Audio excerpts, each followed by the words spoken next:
Hi, I'm Josie from Funky Needlework, and today I'm going to show you how to use our Y Perfect ruler.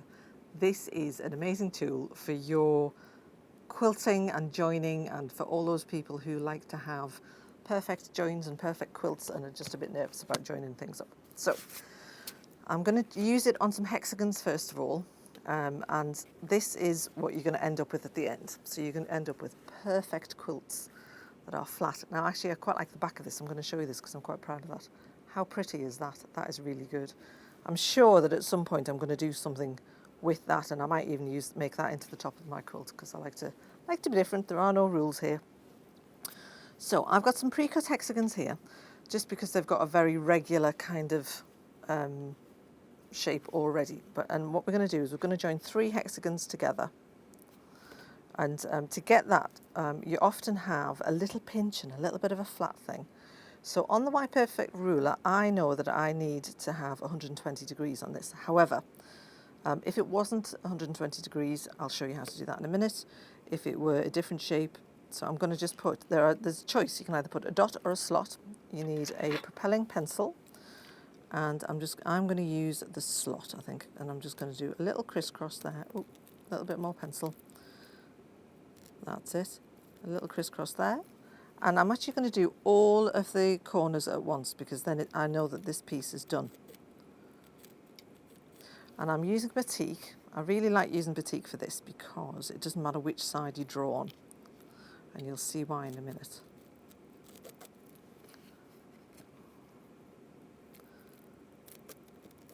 That's 4 points, 5 points,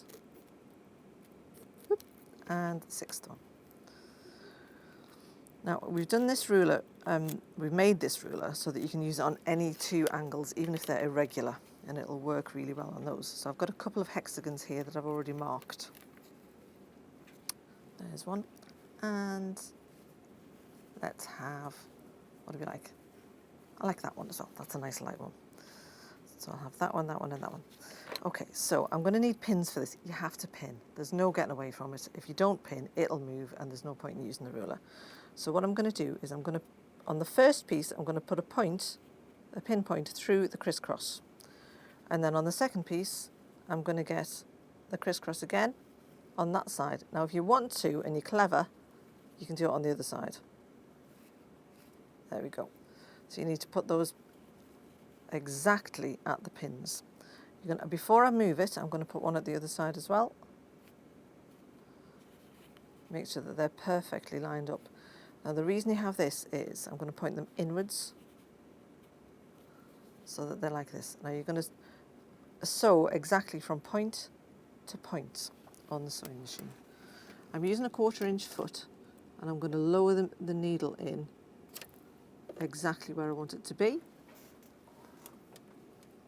And I'm going to stop before I get to the next pin. That's what the pin is for. If you're being very precise, actually, let's do this now. Sometimes it helps to shorten your stitch. If you're not sure and it's your first one, what you might need to do is just go over it afterwards with a short stitch, or shorten it when you get to the end. Okay, and one more stitch, I think. Yes, that's perfect. Okay. Lift it up and take it out. I took the other pin out as I got there, so that's stitch to stitch, point to point. Take that one out. I'm going to add in my next piece again, so I'm going to put the point in through the crisscross, and I'm going to open this up. Oops. Okay.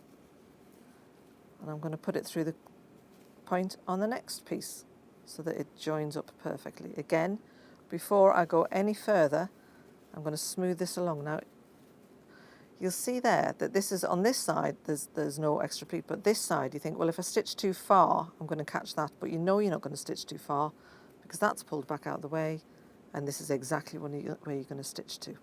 So I'm going to put another pin in there, and I'm going to stitch from pin to pin.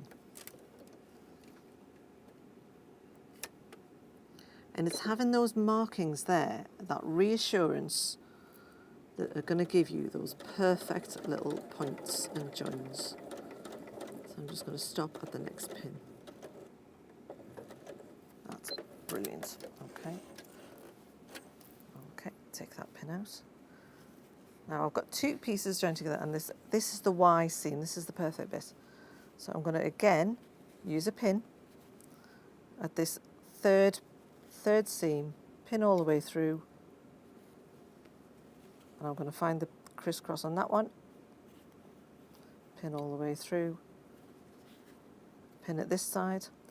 Now when you're pinning at this side, put the pin through, but make sure that you pull the hexagon back out of the way, because what you don't want to do is that to get crumpled up inside and then you'll cry. Well, I did anyway. So pull it all the way back and you pin it, and you're stitching from point to point again.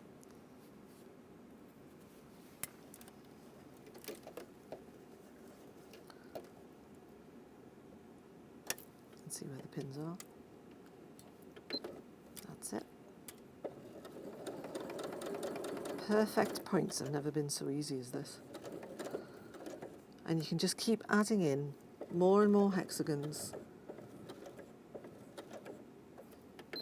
That's it. Brilliant.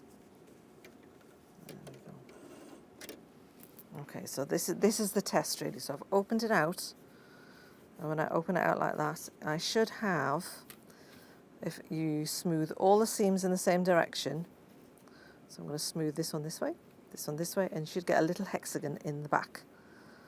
And if you give it a little twist, you get that perfect little hexagon shape in the back. Now when you've added another seam into this, another one into this, ooh, take that one off. When you add another one in, the seams might not necessarily lie the same way, so I'll show you what I've done on this one. So every single seam I cut towards the stitches, not through the stitches, but towards the stitches, which means that you can always smooth your seams the right way around. You'll always get the little hexagon in the back, and you'll always get that perfectly flat, lovely hexagons on the front. And that's how to use the Y Perfect seams for hexagons. So I'm going to show you now how to use the ruler to get random angles to join together, because I know it's a bit of a pain sometimes, but actually it's a really good fun thing to do. So I've got 3 pieces of fabric here, deliberately got 3, and then they are all offcuts. None of them are perfect. So I'm just going to make sure that first of all they're all the same size.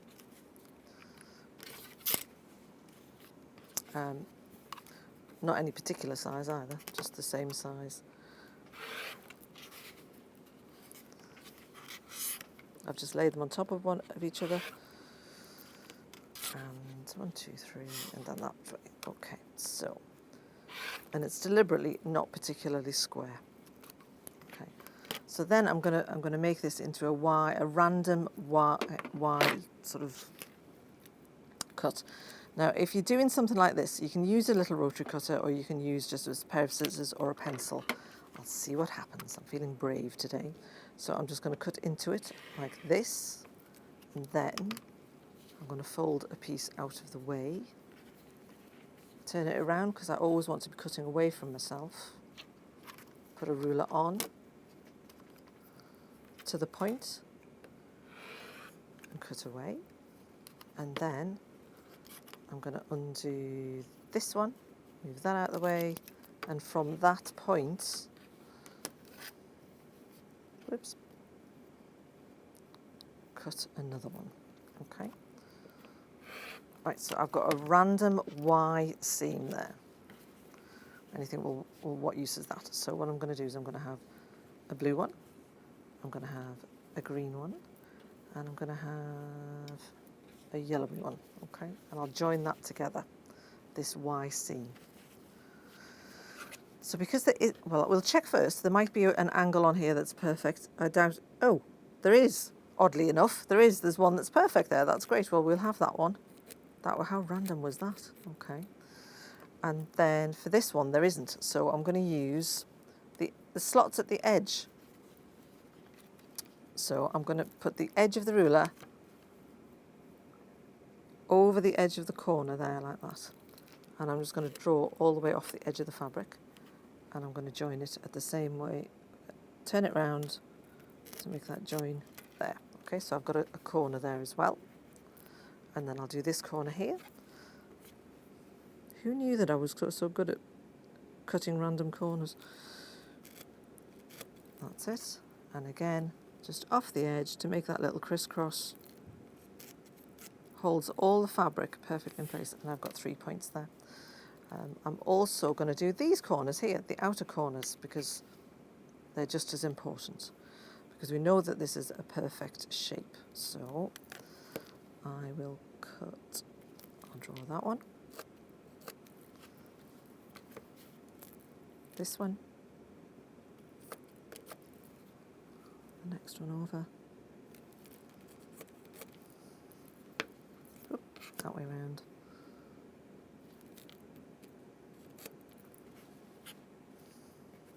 This one as well.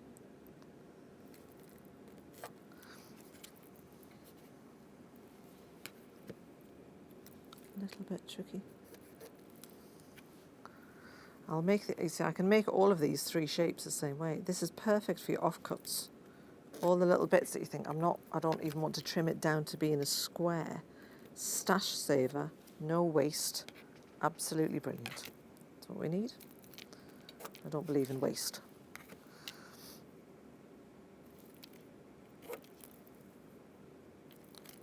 Last corner, and then we can pin them together and stitch them.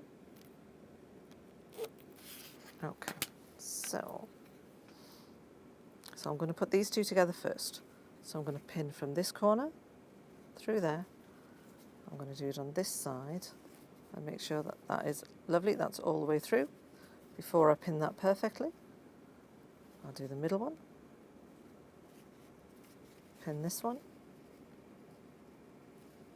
Okay, and then I can pin them. I want to show you the benefits of this.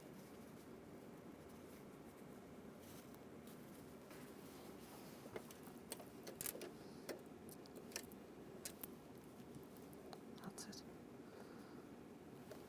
Oops.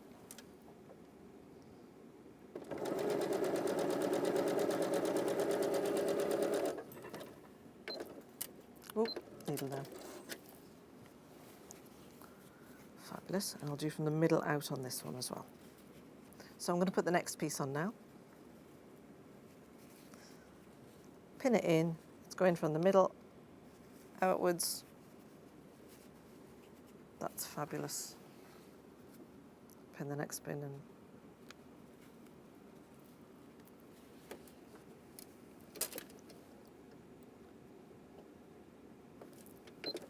Lovely.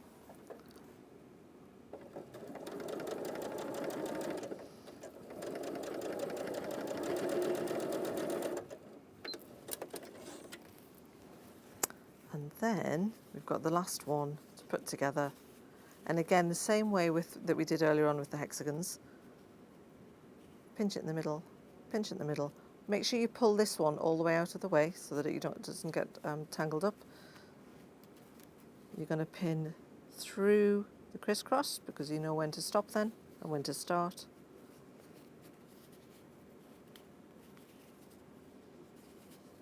Follow the edge down. Put your pin in. And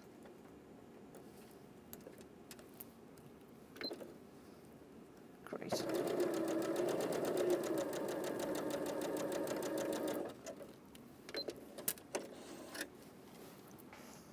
Okay, so the big ta-da moment. Have I got a perfect Y seam? Let's turn it over.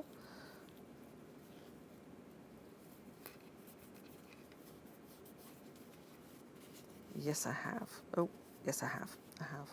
Let's iron it.